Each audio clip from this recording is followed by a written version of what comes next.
생방송 보신 분들도 있고 뭐 뉴스로 속보 같은 걸로 보신 분들도 계실 겁니다. 이 박근혜, 최순실, 이재용 관련된 대법원 판결이 있었습니다. 저도 솔직히 그 아주 집중해서 듣지는 않아서 그런지 이 대법원 판결문을 김명수 대법관 등이 이렇게 쭉 읽어갔는데 무슨 말인지 잘 모르겠더라고요. 결국은 이제 나중에 천천히 따져 보니까 대략은 알겠는데 이게 정확하게 어떤 의미를 가지고 있는지 좀 분석을 좀 해드리겠습니다. 더불어민주당 박용진 의원 연결해 볼게요. 안녕하세요. 예, 안녕하세요. 박용진입니다. 네. 이재용 부회장, 삼성그룹 부회장부터 얘기를 해보죠. 삼성전자 부회장. 예. 이재용 부회장은 셋 다 파기환송이 됐는데 이재용 부회장 파기환송된 거는 일단은 이재용 부회장한테 불리한 거죠? 그렇죠. 아주 네. 안 좋고 불리하겠죠. 왜냐하면 네. 2심 판결에서는 네. 동계 스포츠센터에 대한 지원, 네. 그리고 말 3마리에 대한 지원, 이 네. 부분에 대해서 뇌물이 아니다. 네. 이렇게 해서 형량을 깎아서 내보내줬거든요. 네. 이 주고 받은 사람이 3명을 엮여 있잖아요. 박근혜, 최순실, 이재용. 그러네요. 네. 이 받은 사람들 둘은 뇌물죄로 처벌이 됐어요. 네. 근데 준 사람은 뇌물이 아니라는 거죠. 그러니까 이 두 판결이 각각 서로 충돌을 했는데 네. 대법원에서는 뇌물이 맞고 네. 이와 관련해서 그 파기환송을 한 거죠. 그러니까 아마 이재용 부회장은 다시 서울고등법원에서 재판을 하게 될 경우에는 뇌물 액수가 이번에 50억이 더 추가가 됐으니까 86억. 예. 그러면 특정경제범죄 가중처벌법에 따르면 횡령 금액이 50억이 넘잖아요. 예. 뇌물을 횡령해가지고 준 거니까. 네. 50억을 넘으면 무기징역 혹은 최하 징역 5년에 처해요. 그러면 집행유예를 자의적으로 재판부가 할 수가 없는 형의 대상이 되는 거죠. 근데 일단 그거부터 좀 여쭤볼게요. 그 2심에서 판결이 엇갈려갖고 대법원이 이제 정리를 한 건데 결과적으로는. 예. 2심 판결이 이재용 부회장 관련된 2심 판결이 있을 때도 논란이 많았잖아요. 이게 판결이 많았죠. 좀 이상하다. 예. 근데 그때 논리는 정확히 뭐였어요? 왜 이걸 뇌물로 안 본 거죠? 뭐 어제 드러난 거 두 가지인데요. 네. 실제로는 이거를 말에 그 등기 처분권이 삼성전자로 돼 있었다. 그러니까 이거 최순실 씨가 뭐 이걸 최순실이 뇌물로 줬다고 볼 수 없다라고 하지만 재판부는 무슨 소리 하십니까? 이거 우리 대법원에서는 그 사용 처분권까지도 포괄적으로 뇌물로 분다라고 하는 거였고요. 네. 승계 작업과 관련해서 승계 작업 이런 건 없다 이거였는데 네. 승계 작업이 있었다라고 하는 것이었기 때문에요. 이거를 근거로 뇌물을 주고받은 거다. 네. 서로 이걸 인지하고 있었다고 하는 것에 대한 그 대법원의 판단이 있었던 거예요. 그런데 네. 정말 재미있는 건 새로운 증거 사실이 있었느냐? 그렇지 않다. 어허. 그리고 뭐 새로운 무슨 이게 드러났느냐? 그렇지 않다. 네. 다만 우리 법원의 그동안의 판례를 보면 네. 그리고 우리가 그동안 적용해왔던 법리를 보면 네. 그리고 마지막에 김명수 대법관이 뭐라고 그랬느냐면 국민 상식에도 부합하지 않는다라고 그랬어요. 네. 그러니까 어제 제가 볼 때는 2심 재판부의 이 말도 안 되는 판결을 거의 조목조목 대법원이 꾸짖듯이 이렇게 다 얘기하더라고요. 아니 물론 이제 판사가 법과 양심에 따라서 본인이 해석을 하는 거잖아요. 예. 그런데 2심 판결은 왜 그렇게 났을까요? 저희가 볼 때는 뭐 그 재판부한테는 좀 죄송한 표현일 수 있겠습니다만 예. 작심하고 봐주기로 하지 않는 다음에 그렇게 할 수가 없어요. 그러니까 어제 제가 사실은 네. 그 대법원에 요구했던 게 뭐였느냐면 감히 초선 국회의원이 요구했던 게 뭐였냐면 삼성바이오로직스 회계 사기 사건을 열심히 수사 중인데 네. 이게 승계 작업이 있었는지 없었는지 결정적인 거다. 네. 그러니까 요 수사가 끝난 다음에 대법원에서 판결해 주면 좋겠다. 이게 이제 6월 달부터 판결이 나온다 안 나온다 계속 그랬었거든요. 네. 그래서 좀 늦춰주라 그랬는데 대법원 얘기는 그거예요. 박용진 의원이 걱정하는 건 알겠는데 네. 이거는 새로운 증거 사실이 필요 없어. 이미 상식과 판례와 법리를 그냥 우리 법원이 했던 법리를 하면 되는데 네. 심이 왜 이렇게 얘기했는지 우리도 모르겠네. 이 얘기입니다. 네. 자, 바이오로직스 얘기는 조금 이따 하고요. 자, 아까 그 형량이 높아질 수 있다. 그리고 네, 집행유예가 취소가 되고 뭐 다시 이제 감옥에 갈 수도 있다라고 네. 했는데 이거는 한 시간이 얼마나 걸립니까? 결론이 나려면은. 보통 2개월 뒤면 뭐 서울고등법원에서 재판을 다시 시작한대요. 네. 근데 이제 가이드라인을 만들어준 거 아닙니까? 그 이제 그 2심 재판과는 다른 가이드라인이 예. 만들어졌기 때문에 거기에 맞춰서 이제 형량을 정할 텐데, 음흠. 뭐 이재용 부회장이나 삼성 쪽에서는 또 이 온갖 그 정관 예우를 갖춘 변호사를 다 동원하겠죠. 네. 예, 그래서 이걸 어떻게든 하려고 할 텐데, 그래서 시간을 좀 끌기는 할 겁니다. 올해는 넘어갈 것 같다는 게 대부분 판단이더라고요. 아, 이재용, 올해를 넘긴다. 예, 예. 아이고 이게 2년 뭐 근 3년 만에 나온 대법원 판결인데 아직도 남아 있군요. 이게 작업이 예. 그 절차가. 그래서 아마 이제 또 예의 늘 그러듯이 예. 삼성 쪽에서나 이재용 부회장 쪽에서는 경제가 어려운데 왜 그 기업인을 잡아 가두려고 그러냐 이렇게 얘기들 하실 거예요. 네. 근데 어려울 때일수록 원칙을 지켜야 되는 거다. 그 네. 원칙은 우리나라에서 헌법과 법률인데요. 네.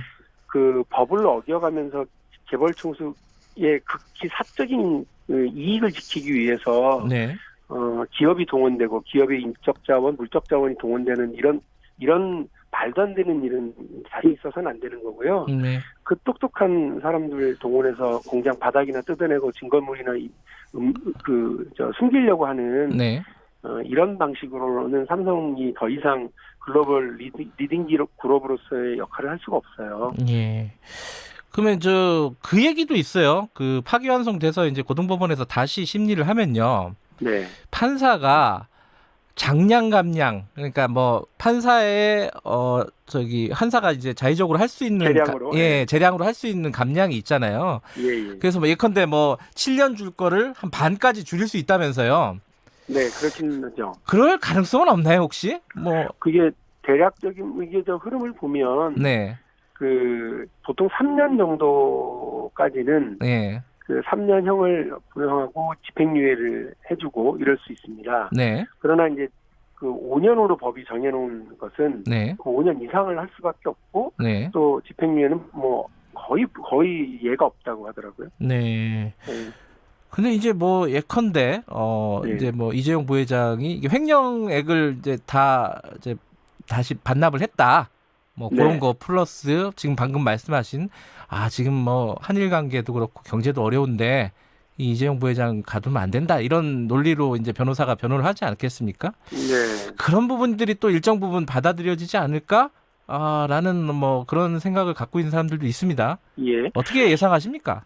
이번 기회에 삼성그룹 총수들을 비롯한 대기업 그 총수들이요. 네. 분명히 하셔야 될 게 있습니다. 이번 일을 계기로 더 이상 이렇게 편법, 탈법, 불법은 안 된다라고 하는 걸 분명히 해줘야 돼요. 네.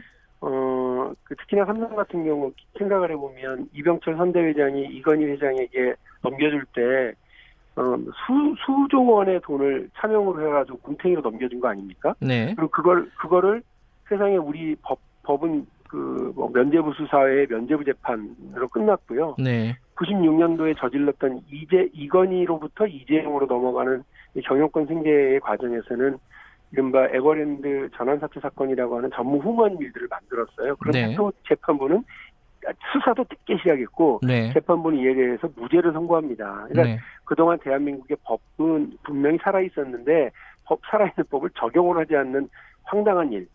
그 뇌물을 주고는 이게 떡값이라고 얘기하고요. 네. 뇌물 받은 범죄자가 장학생이라고 표현되는 그래서 돈 주고 받는 이 범죄 행위가 예. 훈훈한 미담인 것처럼 만들어 놓은 세상이었다고요. 그러나 예. 이제 어제 대법원의 판결로 더 이상 이런 비상식적인 행위, 불법적인 행위가 대한민국 경제 질서를 흔드는 꼴을 보지 못하겠다라고 하는 국민 상식이 예. 통한 저는 국민 상식의 승리라고 봅니다. 그래서 기업인들이 글로벌 스탠다드를 하세요. 대한민국처럼 기업하기 좋은 나라 없고요. 여기에서 또 자기들 사적 이익을 하기 위해서 이런 불법적인 행위 하는 것은 더 눈뜨고 못 봅니다. 예.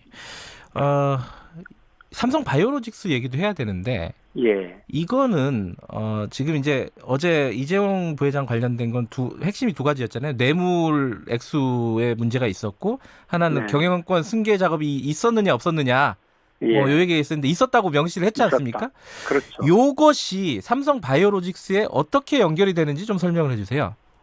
삼성 바이오로직스 사건의 핵심은 뭐냐면 네, 그 삼성그룹을 장악하는 데 중요한 역할을 하는 삼성물산과 그러니까 이재용 부회장이 가장 많은 지분을 가지고 있는 제일모직을 이제 강제 합병을 하는 과정이에요. 네, 근데 이 과정에서 제일모직의 이익이 높아야 이재용 부회장의 이익이 높아지니까 네, 제일모직의 자회사인 삼성바이오로직스의 가치를 뻥튀기 시키려고 하는 과정에서 이 분식회계, 네, 회계 사기 사건이 벌어지고 있는 거거든요. 네, 그러니까 그 삼성바이오로직스의 그 회계 사기는 분식회계는 이른바 결론이고요. 예, 왜 이 결론이 나오느냐? 어디서 이 미사일이 날아왔느냐라고 하는 이 발사 원점을 찾아보면 뭐 정확하게 승계 작업인 거죠. 네, 그러니까 이 부분을 대법원이 이미 인정을 했다고 보시면 된다고 저는 봅니다. 그러니까 승계 작업이 있었고 그래서 말 사준 거야. 근데 말을 왜 사죠?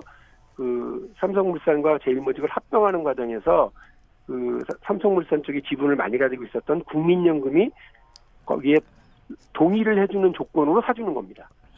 그러니까 요 사실은 이 말을 주고받는 과정이 왜 필요했는지를 대법원은 다 봤다는 거죠. 네, 그래서 승계 작업이 존재한다. 승계 작업이 존재한다라고 하는 건 그 말을 사줘야 되는 이유가 거기에 있다. 그리고 회계 사기를 해서라도 제일모직의 가치를 뻥튀기 시켜야 되는 이유도 바로 여기에 있다라고 하는 아주 그냥 합리적인 추론이 가능한 겁니다. 그러니까 분식회계가 벌어졌어. 그러니까 그 분식회계를 왜 했을까 생각을 해보니까 그거는 승계 작업 때문이야. 근데 이제 지금까지 그 삼성의 논리는 승계 작업이 없다고 법원에서 판결하지 않았느냐. 그러니까 네. 뭐 분식회계를 할 동기가 없다 우리는 이거 아니었어요, 그죠? 그렇습니다. 예. 그러면은 이제 원천적으로 이게 삼성의 논리가 무너지게 된 거죠. 이렇게 되면은. 방어 논리 자체가 이제 무너졌고요. 네. 그래서 지금 그 검찰이 삼성바이오로직스의 회계 사기 사건과 관련된 수사를 하고 있는데 네. 이 부분에 이제 마무리를 좀 잘 하셔서 문제를 정리하면 될 겁니다. 대한민국에 어쨌든 그런 판단을 내리기 싫어서 꾸물럭꾸물럭 하기는 했는데 금융위사나 증권선물위원회가 대한민국에서 금융 관련 최고 전문가들이 모인 예. 이른바 재판부입니다. 거기에서 이거 사기친 회계야. 네. 이거 처벌해야 돼라고 고발을 한 거예요. 대한민국 최고 전문가들이. 그러니까 이와 관련해서는 뭐 다른 그 판단이 사실상 거의 뭐 없다고 저는 봅니다. 근데 바이오로직스 사건에서 지금 이재용 부회장까지 수사가 가지는 않았어요, 그죠? 아직은? 아직은 가지 않았습니다. 왜냐하면 그죠? 이제 대법원 예. 판결을 앞두고 숨고르기를 좀 한 것 같고요. 예. 관련자들에 대한 소환 쭉 진행하고 있는 중인데 이재용 부회장 턱밑까지는 이제 가 있고요. 아마 그들이 이제 인해 장벽을 치겠죠. 부회장님은 전혀 모르십니다. 네. 우리가 다 결정한 겁니다. 그럼 뭐 맨날 삼성이 하는 얘기가 총수가 없으면 아무것도 결정 못한다는 그 네. 논리는 또 뭔죠? 그러니까 사실은 자기들 한 입으로 두 마디를 하는 앞뒤가 맞지 않는 그런 상황입니다. 알겠습니다. 이제 파기환송심 좀 지켜보고요. 바이오로직스 수사 상황도 이제 좀 탄력을 받겠네요, 그죠? 예, 그렇습니다. 박차를 가야 될 겁니다. 예, 알겠습니다. 오늘 말씀 감사합니다. 예, 고맙습니다. 더불어민주당 박용진 의원이었고요. 박근혜 전 대통령하고 최순실 씨 관련된 건 사실 그 형량에 약간의 차이는 있겠지 본질적으로 변화는 없습니다. 그죠? 그 부분은 넘어갈게요. 뭐 크게 중요한 것 같지 않습니다. 자, 김경래의 최강시사 1부는 여기까지 하겠습니다.